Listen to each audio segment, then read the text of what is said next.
Hello everyone, good morning to all of you. I hope आप लोगों को मेरे क्लास से एंजॉय हो रहा होगा। आप लोग पढ़ रहे होंगे, आप सभी लोग स्वस्थ होंगे, मस्त होंगे। जैसे कि हमने ज्योग्राफी हमने स्टार्ट कर रखा है, हमने 7th क्लास की ज्योग्राफी कंप्लीट कर लिया है एनसीईआरटी।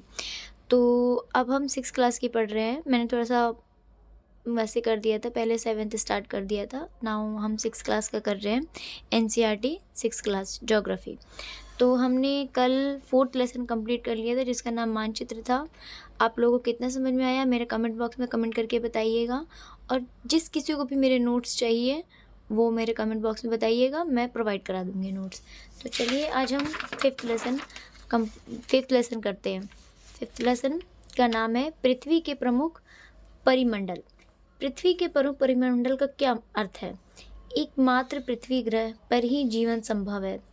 हमारे ग्रह कितने हैं यह आप हमारे कमेंट बॉक्स में कमेंट करके बताएंगे, क्योंकि मैंने ग्रह के बारे में पढ़ा दिया है, कितने ग्रह होते हैं, किसके उपग्रह हैं और ग्रह क्या होता है और उपग्रह क्या होता है। आप मुझे कमेंट सेक्शन में कमेंट करके बताएंगे, ठीक है। तो पूरे ग्रह में एक हमारा ही अर्थ है जिस पे जीवन संभव है, वरना कहीं पे जल की कमी है तो कहीं पे वायु की कमी है, कहीं ऑक्सीजन नहीं है। तो मानव जीवन के लिए आवश्यक तत्व है भूमि, जल, हवा, और ये सब तीनों ही कहाँ मौजूद है? हमारे पृथ्वी पर, गॉड गिफ्टेड है। पृथ्वी की सतह की 3 घटक है, भूमंडल, वायुमंडल, जलमंडल। भूमंडल जिस पे हम लैंड करते हैं, वायुमंडल जो हम एरोप्लेन उड़ाते हैं, और जलमंडल समुद्र सतह। भूमंडल क्या होता है? पृथ्वी का ठोस भाग जिस पर हम रहते हैं उसे भूमंडल कहते हैं। यह भूपर्पटी की चट्टानों तथा मिट्टी की पतली परतों का बना होता है जिसमें जीवों के लिए पोषक तत्व पाए जाते हैं। पृथ्वी की सतह को 2 भागों में बांटा गया है, ठीक है, महाद्वीपीय तथा महासागर। बड़े स्थलीय भूभाग को महाद्वीप तथा बड़े जलाशयों को महासागरीय बेसिन के नाम से जाना जाता है। मैं एक बार आप लोगों को दिखा देती हूँ। ये हमारा 6th क्लास की ज्योग्राफी है एनसीईआरटी, ठीक है। और हम 5th चैप्टर पढ़ रहे हैं जिसका नाम है पृथ्वी के प्रमुख परिमंडल। तो पृथ्वी के प्रमुख परिमंडल में आप लोगों को मैं एक बार टॉपिक दिखा देती हूँ ताकि आप लोगों को भी थोड़ा सा आइडिया हो जाए कि क्या क्या टॉपिक आने वाला है। तो ये देखिए, पृथ्वी के प्रमुख परिमंडल, इसका मतलब सतह। भूमंडल के बारे में पढ़ा अभी हमने, ठीक है। महाद्वीप के बारे में पढ़ेंगे, एशिया, यूरोप, अफ्रीका, उत्तरी अमेरिका, अंटार्कटिका, जलमंडल पढ़ेंगे, महासागर पढ़ेंगे, फिर हम वायुमंडल पढ़ेंगे और फिर हम जीवमंडल पढ़ेंगे, ठीक है। तो ये मैंने आप लोगों को टॉपिक दिखा दिया। अब तो चलिए फिर हम अपना लेक्चर स्टार्ट करते हैं। हमने भूमंडल पढ़ लिया था। क्या होता है? हम जिस पे खड़े हैं, और बड़े स्थलीय भूभाग को महाद्वीप कहते हैं, ठीक है। बड़े स्थलीय भूभाग को महाद्वीप तथा बड़े जलाशयों को महासागरीय बेसिन के नाम से जाना जाता है। विश्व का सबसे ऊंचा शिखर माउंट एवरेस्ट कहाँ पर है? ये नेपाल में, एग्जैक्टली। इसकी ऊंचाई कितनी है? 8848 मीटर ऊंचा है ये। विश्व का सबसे गहरा भाग प्रशांत महासागर में मेरियाना गर्त है, ठीक है।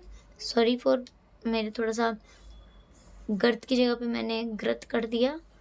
तो विश्व का सबसे गहरा भाग प्रशांत महासागर का मेरियाना गर्त है। गहराई कितनी है? 11,200 मीटर गहराई है इसकी।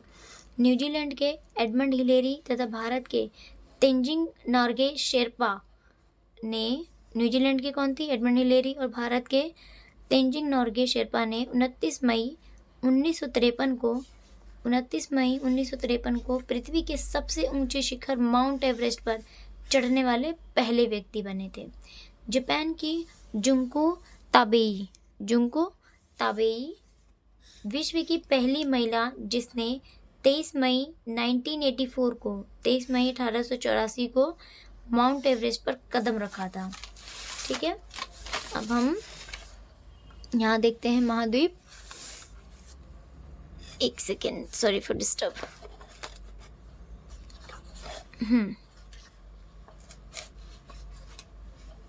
महाद्वीप, पृथ्वी पर 7 महाद्वीप है। कितने? 7, ठीक है। तो पृथ्वी पे 7 महाद्वीप है, ये जल राशि के द्वारा एक दूसरे से अलग होते हैं।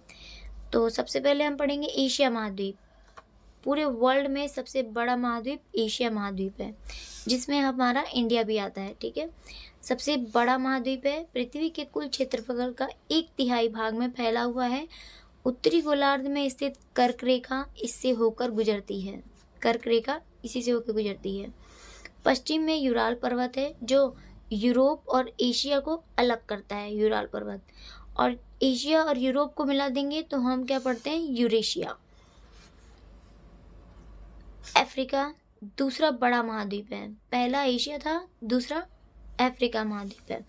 एशिया के बाद दूसरा सबसे बड़ा महाद्वीप विषुवत रेखा इसके मध्य भाग से गुजरती है।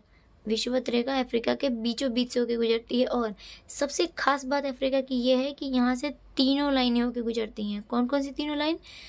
Tropic of cancer, tropic of capricorn और मेडिटेरियन लाइन।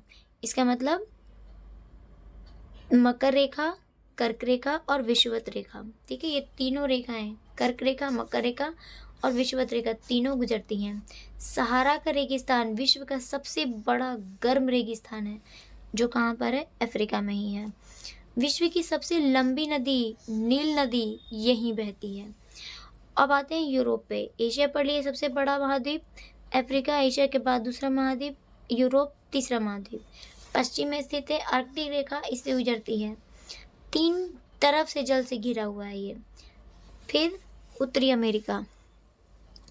उत्तरी अमेरिका विश्व का 3rd सबसे बड़ा महाद्वीप, विश्व का तीसरा सबसे बड़ा महाद्वीप, यानी फर्स्ट एशिया था, सेकंड अफ्रीका था, तीसरा उत्तरी अमेरिका था।